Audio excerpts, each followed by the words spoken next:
Teacher, I know a lot of words, but when I want to speak, I can never use them. I always use simple words. Is this your problem too? I've been asked this question a lot.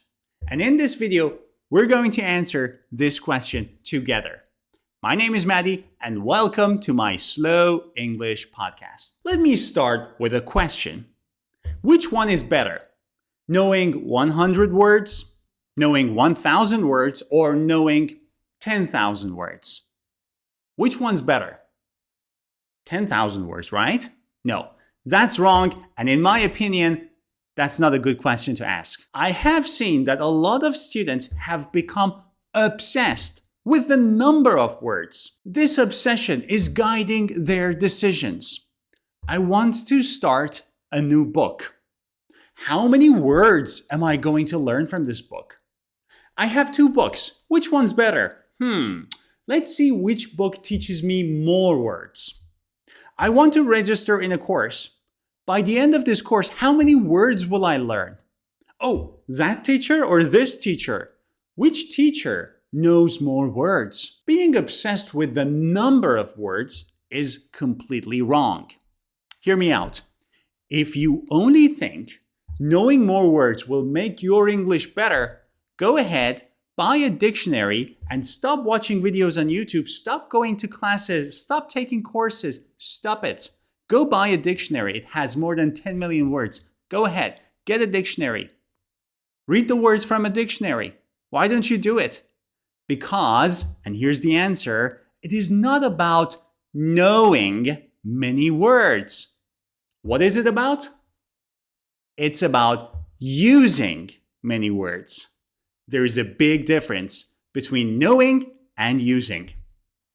Knowing is when you can recognize a word when you see it somewhere. I'm reading a book, I see a word, and I know the meaning. I can recognize it. This is knowing.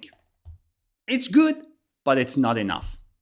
Using is when you can actively go and take that word and make a sentence with it.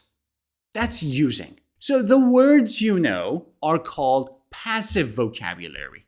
And the words you can use are called active vocabulary. The reason why many of you know a lot of words but cannot use them when you speak is because the words you know are all passive and they are not active. And your solution is simple. Your solution is the link, the missing link between the active and passive words. How can you make those passive words active? And that link, my friend, is called retrieval. What is retrieval? Think of it this way. In your mind, there is a library full of words and the door is closed. Those are all the words you know. Whenever you want to speak, you need to go to that library, have a key, open the door, enter the library, find the suitable word you want, grab it, come out and close the door. This action, going into your mind, finding the word, and getting it out so that you can make sentences with it and communicate is called retrieval. This process is called retrieval. And if you cannot retrieve those words you've learned, it's like you have lost the key to that library in your head. All the words are there, but you simply cannot use them. So to solve your problem, all you need to do is to activate your passive vocabulary. And I am going to show you 6 steps so that you will never, ever, ever lose the key to that library again. And if you want to be able to use the words you learn in your speaking or writing in order to communicate, you must follow these 6 steps. Let's begin with step 1. The first thing I want you guys to do whenever you want to learn some new words is to learn those words in context and never, ever, ever alone. The thing is, I have seen a lot of students write some words and then translate them. This is the worst. Translate them in their mother tongue. So let's say my mother tongue is Italian. I write one English word, considerable, and then I write the meaning in my mother tongue. What's the problem? When you are doing this, first of all, you're training your mind to translate, which is the worst thing you can do. Second of all, you are connecting one word to one meaning. And third of all, you don't know how that word is used or when that word is used. If you want to learn words the right way, first of all, never translate them. Second of all, learn them in context, because to learn a word, you need three things. The first one is what it means. The second one is when it is used. And the third one is how it is used. If you learn one word with its meaning, if you have a list of words and a list of meanings, you will only learn the first thing, which is what the word means. You will never learn when it is used and how it is used. When can I learn those two things? When you learn the word in context and not alone. Because the context will provide the place and the how of that word. Let me give you one example. Let's think about the word cacophony. We're going to learn the meaning of this word together. Cacophony. I'm going to give you the meaning first. Let's say we have one word and one meaning, okay? Cacophony is an unpleasant mixture of loud noises. That's the meaning. So you know one of the three things. You know what it means. Now, I ask you this question. Use it in a sentence. Go ahead. You know the meaning of cacophony. A combination, a mixture of loud noises. Use it in a sentence. You probably can't because you haven't seen this word in context. So let me provide the context for you. Look at this text. As we entered the farmyard, we were met with a cacophony of animal sounds. Now we have the context. And in this context, we can see when the word is used to describe the environment, to describe the setting, and how it is used. A cacophony of. We have a before cacophony, we have of, and then we have that place, the kind of sound we're getting. A cacophony of animal sounds. And now I can ask you to use cacophony in a sentence, because you know that I can use it to describe a place, the environment. I can use it with a cacophony of, and then say what kind of noise. That's what I mean when I say you need to see the words in context and never alone, and never, ever, ever, ever translate it, okay? Now, let's go to the next step. Okay, we learned the words in context. There is a piece of text and I see how those words are used, and I learn the meaning in English, and I see when they are used and how they are used. Good. What's the next step? The next step is, I want you to learn different word forms of the same word. Noun, verb, adjective, and adverb. For every word you learn, I want you to write down all these four elements, all these four parts of speech. Noun, verb, adjective, adverb. As an example, think of the word success. Success is a noun. What's the verb? Succeed. What's the adjective? Successful, unsuccessful. What's the adverb?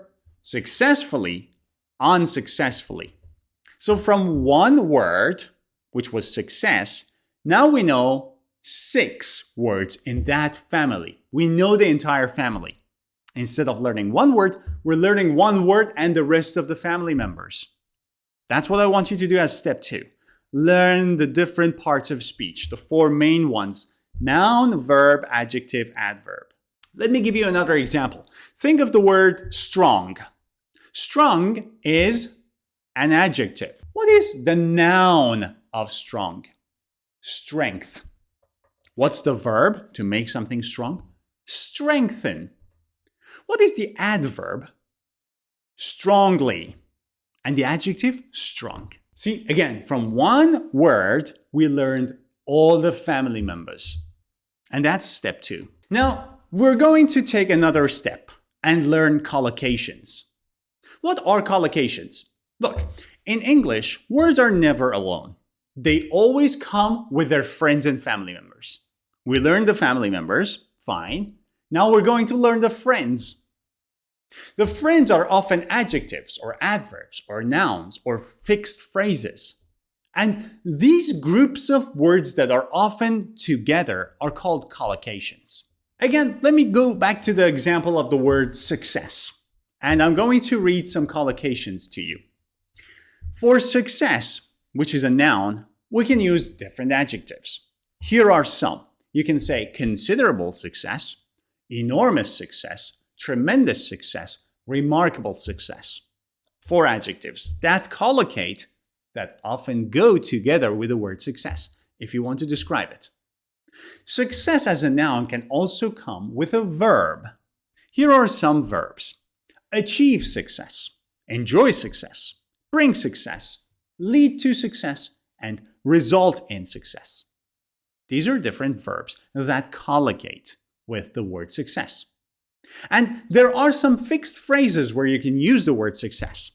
Here are the phrases: a chance of success, a hope of success, the key to success, or the secret of success. These things are called collocations. And when you know different collocations for a word, you can make natural sentences with them. Sentences that do not sound simple anymore, but sound sophisticated, as if a native speaker is saying them. Let me give you one example. With these collocations that we learned, look at this sentence. The secret of tremendous success is simple. Consistency results in success. Look at this carefully. We have a fixed phrase that collocates with success, the secret of. We have one adjective, tremendous, and we have a verb, result in success. With the collocations that we have learned, we can mix them up and create different sentences. And that's the third thing I wanted you to do. How can you learn all these different collocations for words? You can use a tool called Osdig, osdig.com. You can go there, you can search for any word, and you can learn different collocations. And there may be 100 different adjectives or adverbs or nouns or verbs that you can learn, but limit them. Pick 4 adjectives, 4 verbs, or 4 adverbs. Limit it to a few number of collocations. In that way, you make sure that you can use the things that you are learning. If you learn 100 different collocations, of course, you're not going to be able to easily use them. So limit the number of collocations you learn. But always learn collocations, because they help you sound fluent and natural. Okay, until now, in the first 3 steps that we talked about, you have been the consumer of information. It means you have collected the words in context.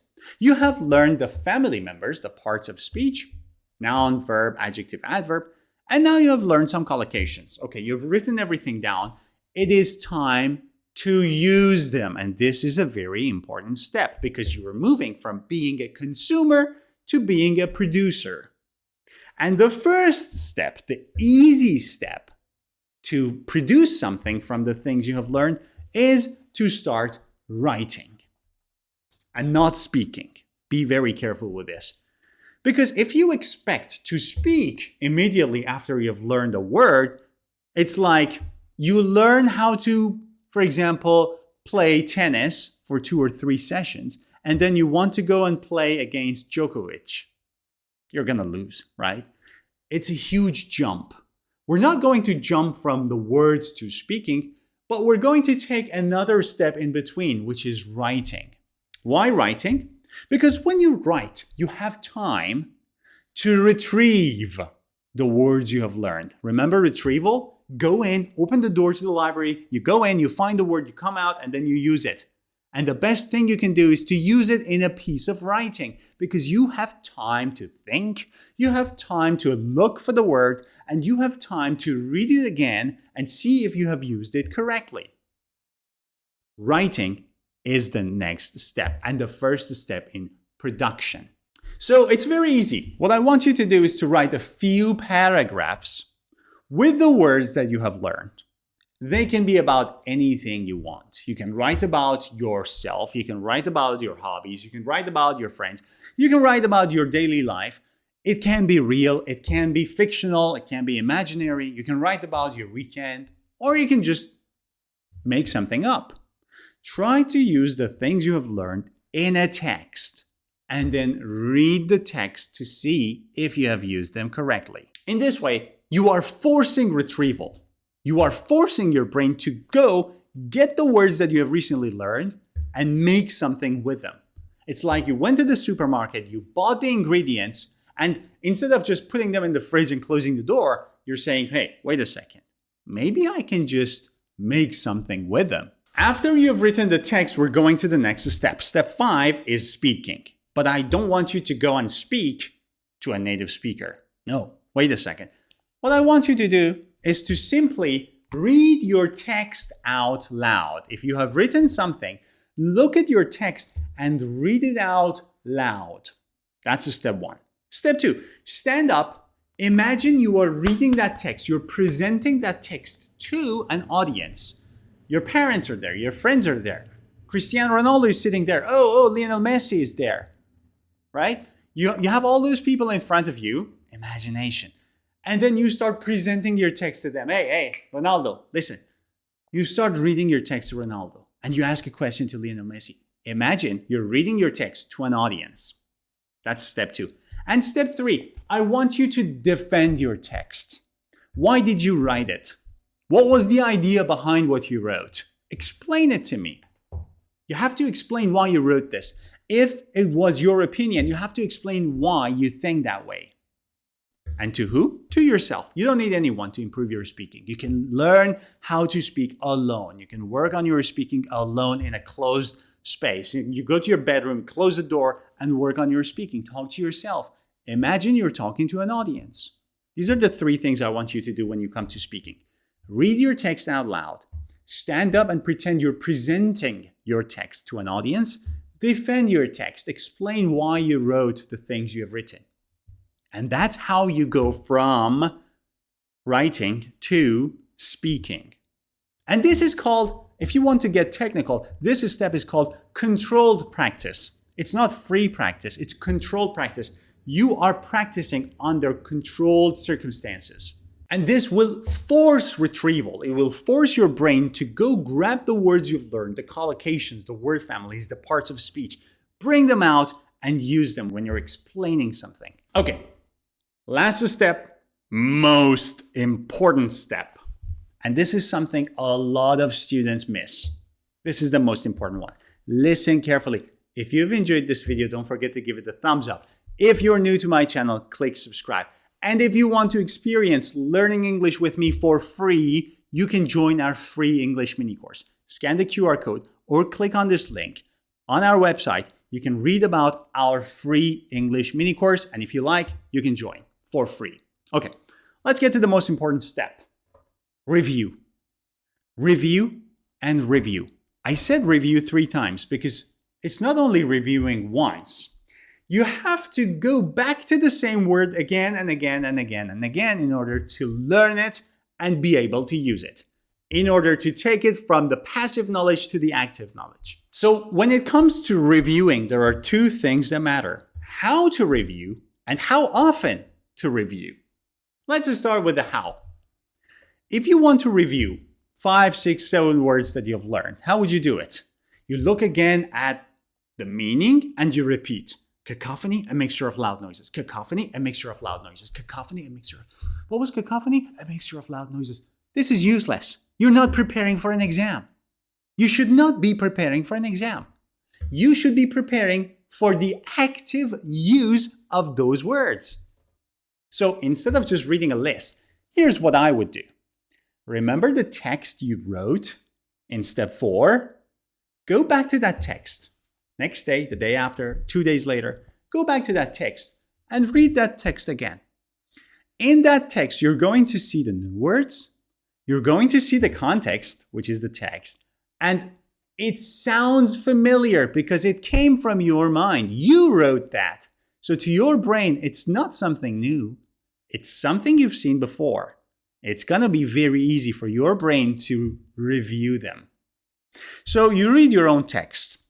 That's step 1. Step 2, write another text using the same words. Very short, very brief. Spend 2, 3, 5 minutes to write a new text. The third thing you're going to do in your review session is to speak about what you have written. So you've written another text, speak about it. Again, read it out loud, then read it to an audience, then defend it. Explain why you wrote that. This is how you review. You don't have to go back to the list. You don't have to read everything again. You don't have to say, okay, cacophony, loud noise, cacophony, loud. You don't have to do that. You simply have to read your own text, write another version of it, and then speak about it. That's how you review it. This is the how, but how often? Technically, they say that for one student to learn one word in an active way, you need to review that word at least 9 times. But that 9 times of reviewing is very mechanical. What I would recommend is going back to that text from time to time. Now that from time to time can be at least 3 times or maximum 100 times, doesn't matter. But from time to time, next day, next week, next month, when you have some time, open your notebook, go back to the texts you have written. It could be 1 text, it could be 5 texts. Just go back to your texts and just simply read those texts. To your brain, they're going to sound very familiar because you wrote them. They came from your mind, okay? So from time to time, go back to those texts, read them. And if you have time, speak about them and write another text. Okay, we covered the 6 steps, but here's one thing to add. When you sit down to study and to learn some words, how many words should you learn? 20, 30, 50? How many words? Here's what I recommend, 5, and only 5. But why 5? Let me explain. You choose 5 words, and you see the words in context, right? You learn the words. For each word, you can come up with at least 4 different parts of speech. 5 multiplied by 4 is 20. So far, 20. For each one of them, you can learn 10 collocations. 20 multiplied by 10, that's 200. 200 different things you've learned from 5 words only. That's enough, isn't it? Start with 5. And if you want to increase it, do it gradually. Have a separate notebook for the words that you learn. And this will be your personal dictionary in which you have the context, you have the meaning, you have the word families, parts of speech, you have the collocations, you have your own texts, which you have written that you can use in order to review them. And that's it, guys. I hope you've enjoyed this lesson. If there is anything in particular you want me to make a video about, let me know in the comments. I hope you've enjoyed this one. See you soon. Bye.